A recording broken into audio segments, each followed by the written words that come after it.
Hello, Robs. We're back with new book arrivals, number 212. 212. It's 13 books. I stopped at the thrift store, as I usually do. And nothing very exciting today, but this is a pretty cool little vintage mass market paperback of The Prince and the Pauper, which I've never read. In fact, I've barely read any Twain, and I really have no desire to read Twain, but I do like these little mass market paperbacks, vintage, probably 50s, 60s, you gotta assume. Let's see what year. Dolphin Books. Can't say I've ever heard of Dolphin Books. What year, bruv? 61? 61. Samuel Clemens.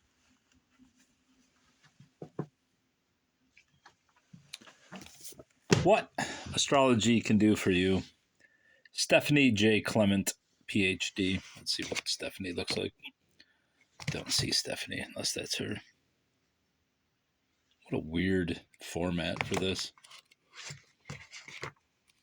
It's about what you'd expect. It just, the cover just strikes me as like one of those self-help books. Just weird. Don't like it.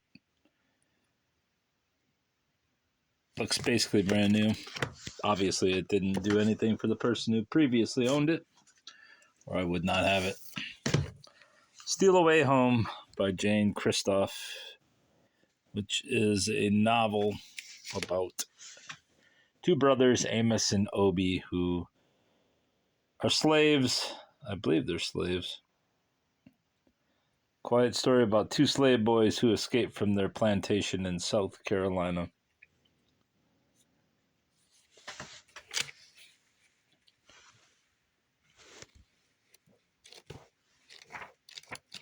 Seems to be young adult oriented. Obviously, ex-library. It came with a nasty jacket. First edition, 1969. Had a jacket on it. A Mylar jacket, but it was nasty, so I took it off. The weird back of the jacket has nothing on it, which is strange to me, but whatever.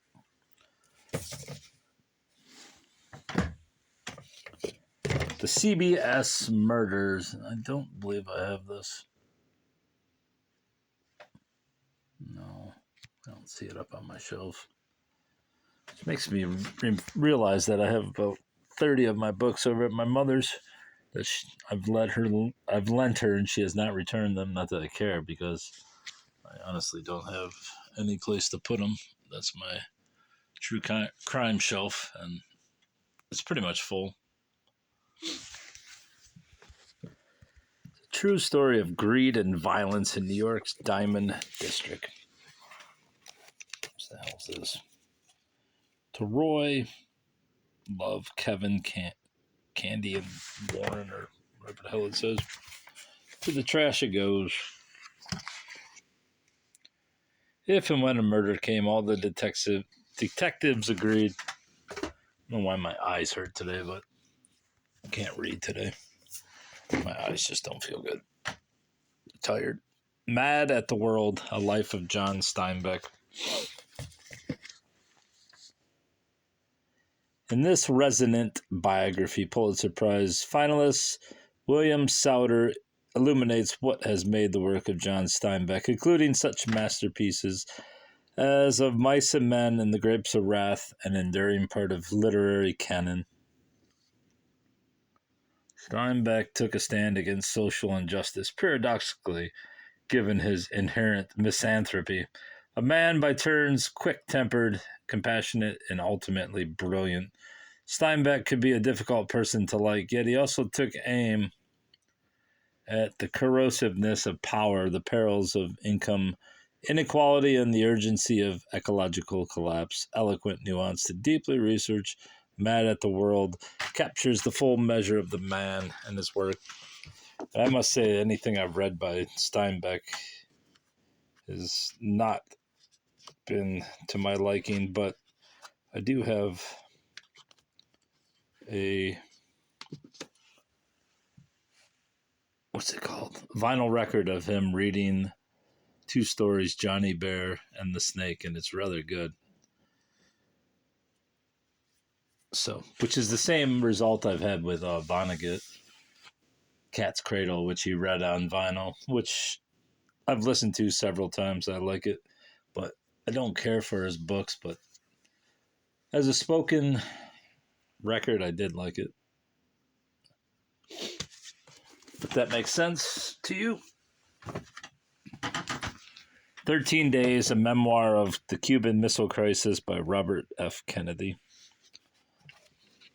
Don't really honestly know all that much about the Cuban Missile Crisis, though I know the obvious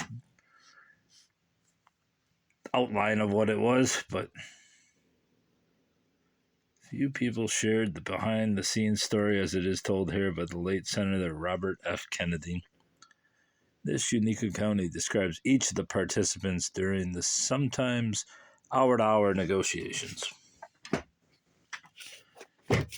Damned by Chuck Palahniuk. I actually didn't. I could have lib-bibbed this and seen if I had it, but I thought I only had the hardcover, but I actually have this. But now I have a reading copy if I need it, which I won't need it, but maybe what's their name will take it.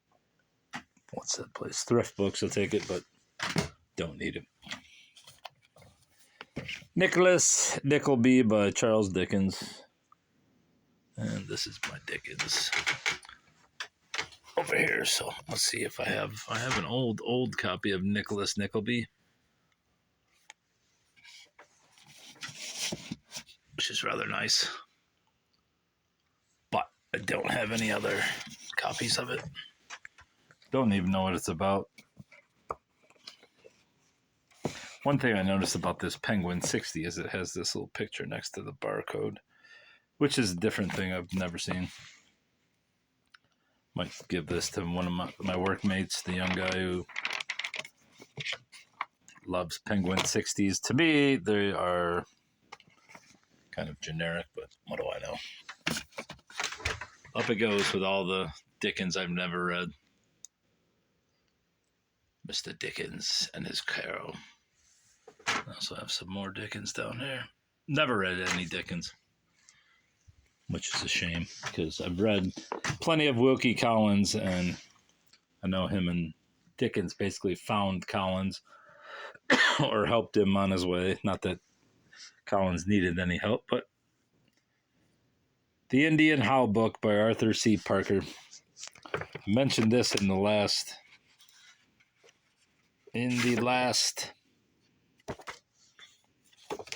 one of the last book finds. I think it was last week's that I was going to get this, and then I put it back and I grabbed something else, which was a mistake. And just so you can see, I got it. You can imagine what it's about. Authentic information on American Indian crafts, customs, foods, and clothing, religion, and recreations. Nothing exciting. This, I thought, at first glance, when I saw the cover, was something were like modern fairy tales, but it turns out it's just Hans Christian Andersen's fairy tales translated by Tina Nunnally, so they may be newfangled in their presentation, but I don't know. Kind of kitsch art, manga sort of art. There goes my receipt. This I don't like at all. Too chintzy. But it's a new translation and it might be something different. Not that I really have read Hans Christian Andersen at all. But now I have this if I choose to. Other thrift books. Sticker on it. House of Spirits. I don't know why I keep finding this book, but now I must have at least 3 or 4 copies of it. I know I have an old mass market paperback. I have this one, that hardcover I found yesterday. And I don't know where the other ones are. But a nice paperback copy.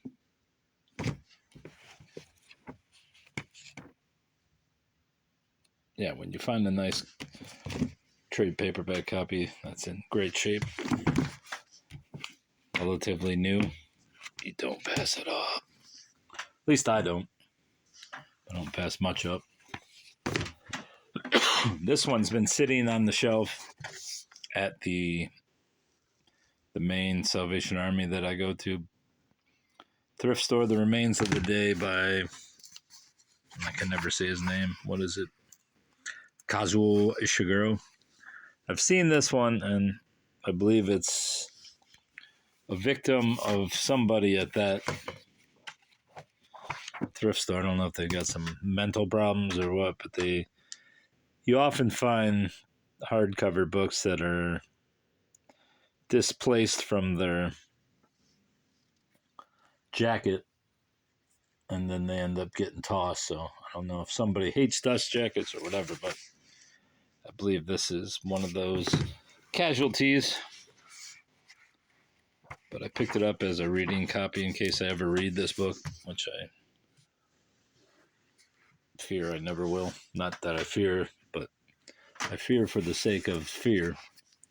I do have another copy of that with a dust jacket on it. I believe I also have that Remains of the Day. I believe I also have a paperback. It's just over there somewhere. I don't know where the hell it is. Didn't see it. The Dream Interpretation Handbook, a guide and dictionary to unlock the meanings of your dreams. Karen Fraser. I have numerous, as you can see, it's bowed like hell. I have numerous dream interpretation handbooks, and I rarely consult them, so it's just an effort in hoarding to grab them. Hey, look, it's from Bob and Donna. Paula, Sweet Dreams. Well, hey, if I can ever hook up with Donna Tartt and we can find someone named Paula, god damn, I'll give it to him. Me and Donna Tartt. Which is crazy because I just showed you the books over there, and you can see my little collection of Donna Tartt. Oh, I'm pointing at the wrong bookshelf. You see him right here, Donna Tartt, and there's one, the little friend. All right, let's open this, see one dream. Many layers, I can't do this. I don't care.